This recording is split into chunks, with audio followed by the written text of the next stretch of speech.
Hi everybody, I'm Ziggy the Wine Gal, wine and spirits expert, and I'm here at Allvino. That's allvino.com. Thank you for tuning in today.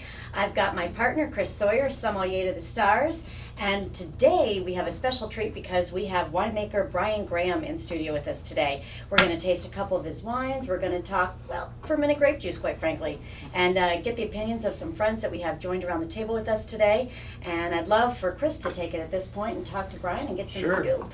Well, as a sommelier and a wine writer who's been doing this for a long time, I'm always looking for those special people, those winemakers with a lot of talent that are kind of a little bit under the radar.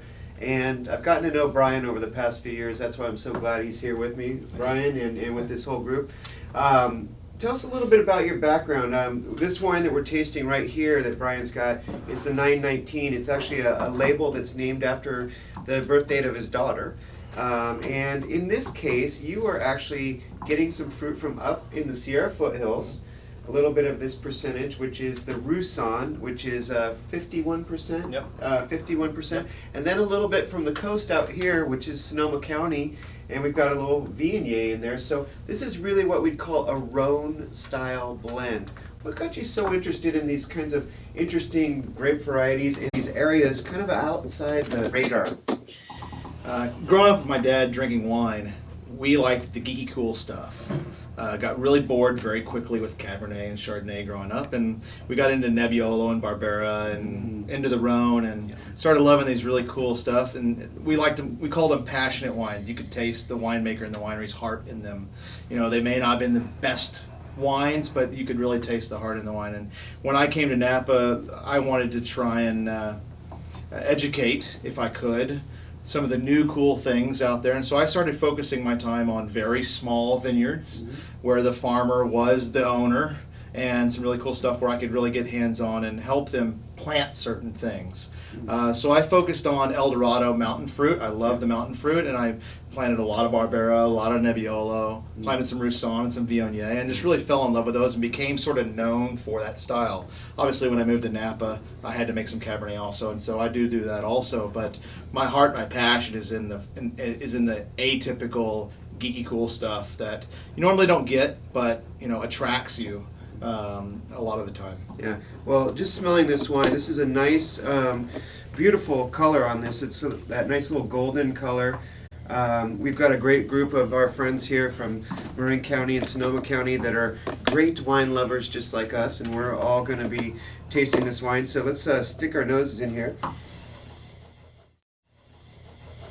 Really nice floral notes to that. Some nice kind of melon, mango kinds of aromas. Fruit. Tropical Definitely, fruits. a little bit of minerality as well.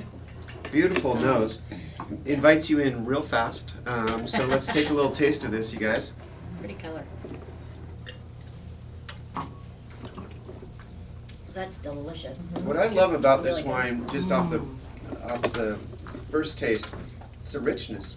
I mean, this is a rich wine. This is not like a measly, like little high acid. That's about it. And Rhone style varieties are very, very interesting. Roussanne, really one of the greatest grape varieties of the world that no one knows anything about.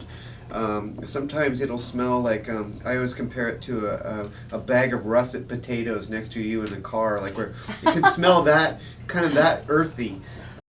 Just off the bat, I'm loving this wine because of its texture. I like the deep flavors. I get a lot of peach, I get a little bit of quince, get some nice kinds of citrusy notes to this too. Zig, what are you thinking? Roussanne and Viognier they're a great marriage, and for me the viscosity of this wine is really sexy.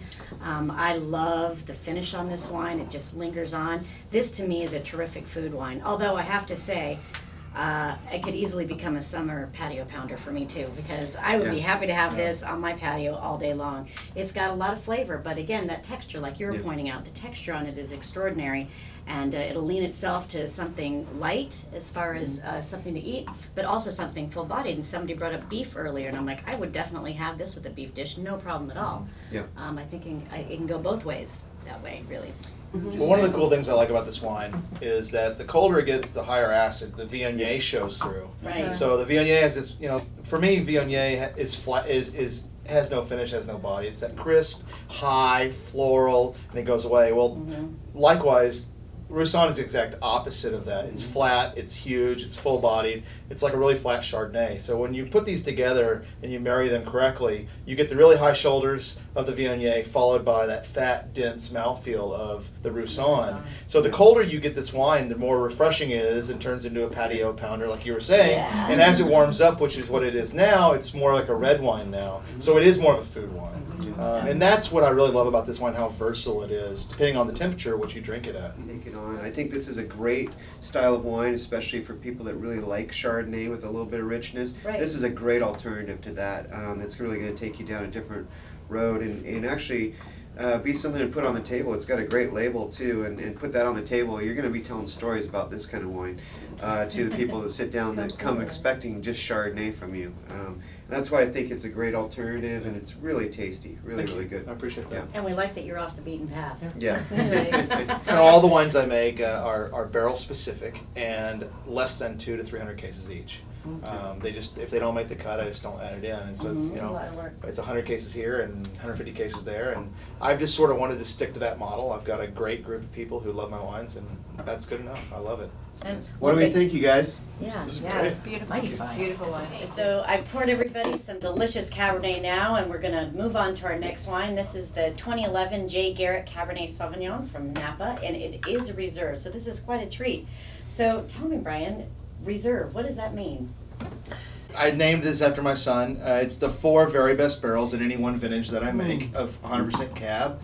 And no blending from vineyards. It's vineyard designated, Napa Valley Cabernet, and 100% of everything. It's 100% all, if you will.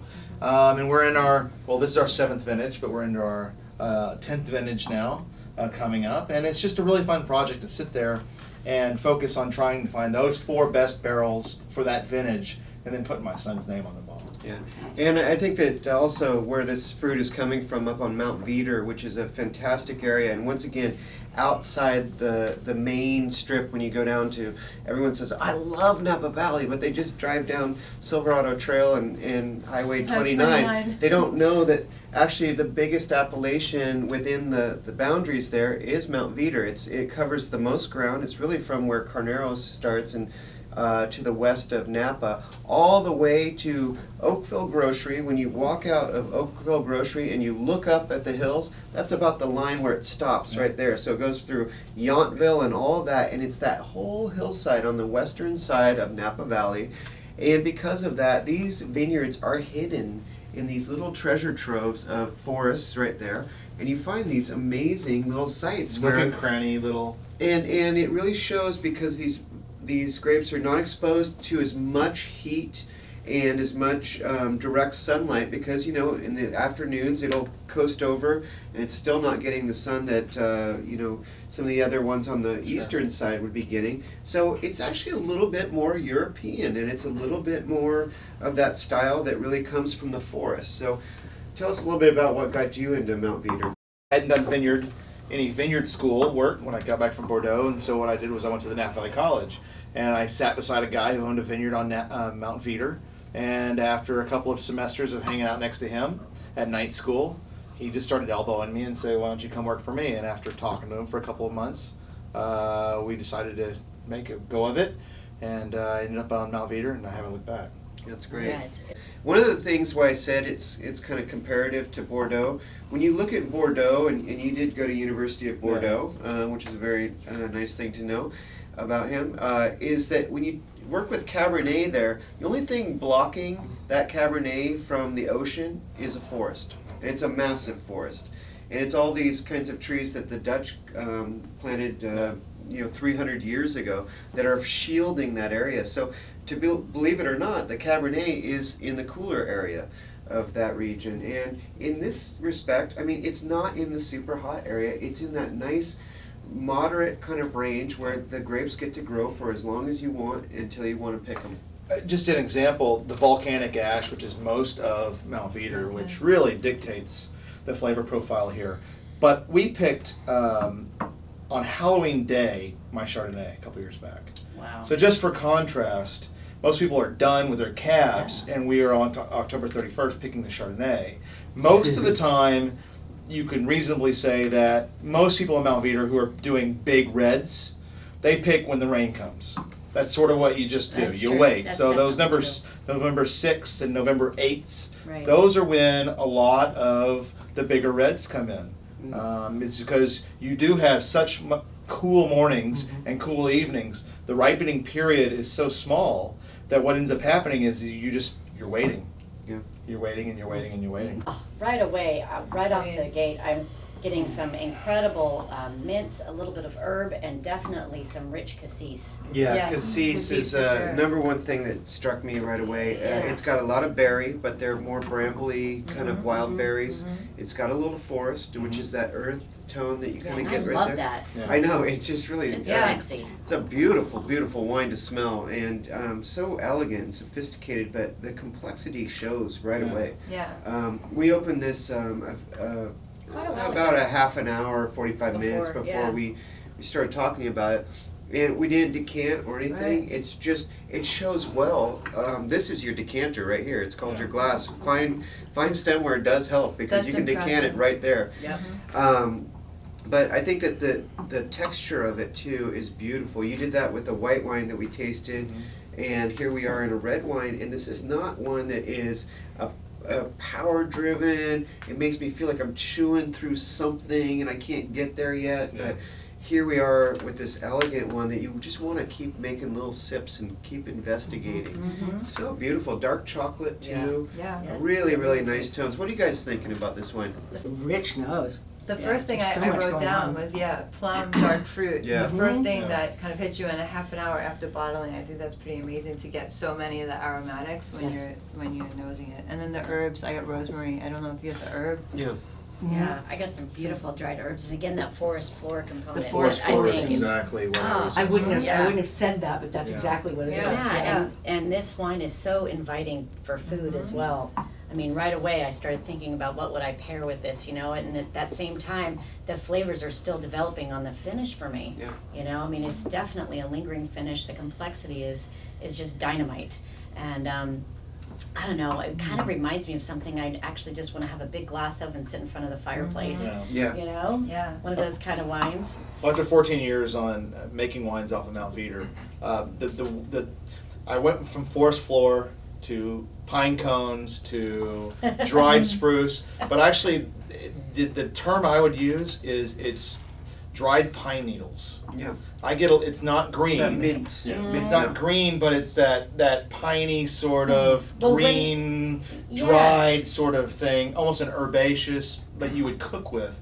And the pine needle is, I was camping and we came across all these pineapple, you know, when you're laying on the Right, right. camping out, and I started smelling it, and I was like, wow, that's sort of just like the wines that come off of the mountain vineyards Yeah. of Napa, especially Mount Veeder, is that crushed pine needle. Yeah, the leaves make a ton of difference in these areas because they're surrounded by forests, and they influence it because they deposit stuff that becomes kind of like nutrients and acid to the grapes, and a lot of people don't understand that. One of the great experiments I ever had was with Peter Michael, and Luke, the winemaker there, took me up to the mountain, and he said he just left.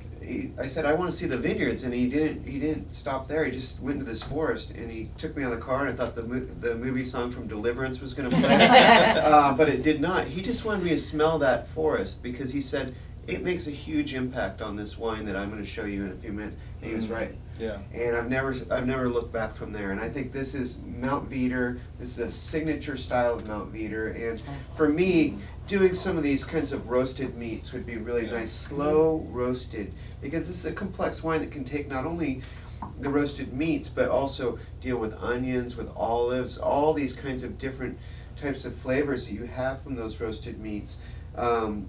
Things off the grill, lightly charred, would be really nice with this because it is a very elegant style and it does not need you to have wild boar with it, you know, like some of these monster wines do.